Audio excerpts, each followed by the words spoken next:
पुराने समय की बात है। एक प्राचीन राज्य में रानी सिद्धि का राज था। वह अनुपम सौंदर्य, अद्भुत बुद्धिमत्ता और असीम करुणा की मूर्ति थी। राजमहल में उन्हें हर प्रकार का वैभव प्राप्त था, रेशमी वस्त्र, स्वर्ण आभूषण और भव्य महल। फिर भी उनके हृदय में एक अज्ञात अधूरापन था जो किसी अनजानी खोज की ओर संकेत करता था। उनके पति राजा समर एक पराक्रमी योद्धा और प्रजा के प्रिय शासक थे।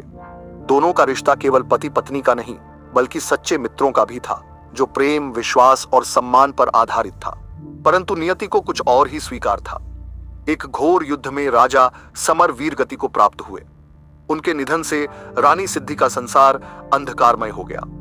हर रात रानी अपने पति के साथ बिताए सुखद क्षणों को याद करती। उनका स्नेह, उनकी हंसी, उनकी बातें, सब कुछ उनके मन में बार बार उमड़ता। रानी सोने का प्रयास करती, पर नींद उनकी पलकों से कोसों दूर रहती। महल के लंबे गलियारों में चलते हुए वह अपनी परछाई से बातें करने लगी। उनके भीतर एक गहरी पीड़ा थी और साथ ही उनके शरीर और मन में इच्छाओं का तूफान भी उमड़ता था। यह खालीपन उन्हें रातों को बेचैन कर देता था। इसी समय राज्य के कोने कोने में यह खबर फैल चुकी थी कि एक सिद्ध योगी, महायोगी जंगलों में ठहरे हुए हैं। उनकी ख्याति उनके तप, योग और गूढ़ ज्ञान के लिए थी। कहा जाता था कि उन्होंने वर्षों तक हिमालय की गुफाओं में तपस्या कर अनेक सिद्धियां प्राप्त की थीं। उनकी उपस्थिति में एक अद्भुत तेज था। वह लगभग 40 वर्ष के थे। उनका शरीर मजबूत और सुदृढ़ था और उनकी आंखों में गहरी शांति थी। एक ऐसा ठहराव जो किसी भी बेचैन आत्मा को सुकून दे सकता था। उनका स्वर धीमा और सौम्य था, पर उसमें एक अद्भुत गहराई थी। योगी से प्रथम भेंट।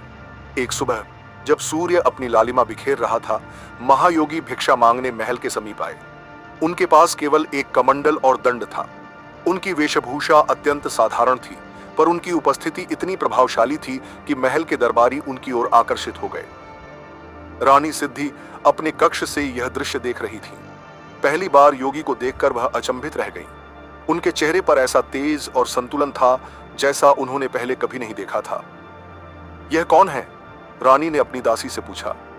महारानी, यह महायोगी हैं। कहा जाता है कि यह अत्यंत सिद्ध और तपस्वी साधु हैं। लोग इन्हें भगवान का स्वरूप मानते हैं, दासी ने उत्तर दिया। रानी के हृदय में योगी के प्रति एक अद्भुत आकर्षण उत्पन्न हुआ। योगी ने भिक्षा ग्रहण की और शांतिपूर्वक आगे बढ़ गए, लेकिन उनकी उपस्थिति ने रानी के मन में हलचल मचा दी। क्या यह योगी मेरी व्यथा का समाधान कर सकते हैं? क्या इनकी गहरी आंखों में मेरे जीवन की शांति छिपी है? उस रात रानी महायोगी के बारे में ही सोचती रही। उनके चेहरे की आभा, उनकी आंखों का ठहराव, उनका शांत स्वभाव, सब कुछ रानी के मन में बार बार उभर रहा था। कौन है यह योगी? मैं क्यों इनकी ओर खींच रही हूं? रानी ने स्वयं से प्रश्न किया। उनकी आंखों के सामने राजा समर की छवि उभर आई। उनके जाने के बाद उनका जीवन शून्य सा हो गया था। वे अकेलेपन और इच्छाओं से घिरी हुई थीं। क्या यह योगी मेरी इच्छाओं और इस खालीपन को भर सकते हैं? रानी के मन में उनके प्रति मोह जागने लगा। यह केवल उनकी उपस्थिति का प्रभाव नहीं था, बल्कि उनके भीतर उठती एक रहस्यमयी ऊर्जा थी। योगी के साथ पहला संवाद। अगले दिन रानी ने महायोगी को महल में बुलवाया। महायोगी सादे वस्त्रों में अपने शांत चेहरे और धैर्यपूर्ण भाव के साथ महल में प्रवेश कर रहे थे। रानी ने उन्हें अपनी भव्य सभा में स्वागत किया। महायोगी ने प्रवेश करते ही कहा, रानी सिद्धि, यह महल और इसकी शोभा अत्यंत सुंदर है, परंतु क्या यह आत्मा को वही सुख और शांति प्रदान करता है जिसकी वह खोज कर रही है? रानी उनकी बात से चौंक गई। उन्होंने उत्तर दिया, महायोगी, शायद यही प्रश्न मुझे आपके पास खींच लाया है। मेरा मन अशांत है। मैं चाहती हूं कि आप मुझे मार्ग दिखाएं। महायोगी ने हल्की मुस्कान के साथ कहा, रानी, आत्मा की शांति बाहरी वैभव में नहीं, बल्कि आंतरिक स्थिरता और संयम में है। मैं आपकी सहायता कर सकता हूं, पर यह मार्ग कठिन और धैर्यपूर्ण है। यह संवाद रानी और योगी के बीच एक नए अध्याय की शुरुआत थी। रानी का मोह और संघर्ष। महायोगी के शब्दों ने रानी को गहराई से प्रभावित किया। उनके प्रति श्रद्धा और आकर्षण बढ़ता गया।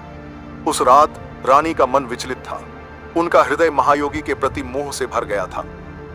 रात के अंधेरे में रानी ने स्वयं को रोक नहीं पाया। आधी रात जब महल में सन्नाटा था, उन्होंने महायोगी के कक्ष की ओर कदम बढ़ाए। उनके भीतर आशा और भय का मिश्रण था।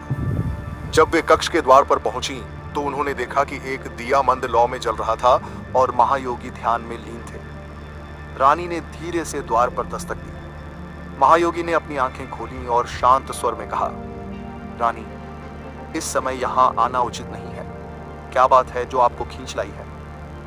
रानी ने कांपते स्वर में कहा, महायोगी, मैं आपके विचारों और व्यक्तित्व से इतनी प्रभावित हूं कि स्वयं को रोक नहीं पाई।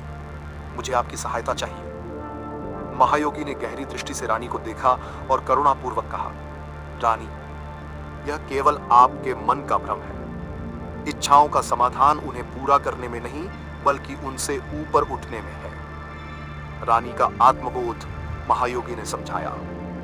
मन की इच्छाएं समुद्र की लहरों की तरह होती हैं, एक के बाद एक उठती रहती हैं। यदि आप एक इच्छा को पूरा करती हैं तो दूसरी और प्रबल हो जाती है।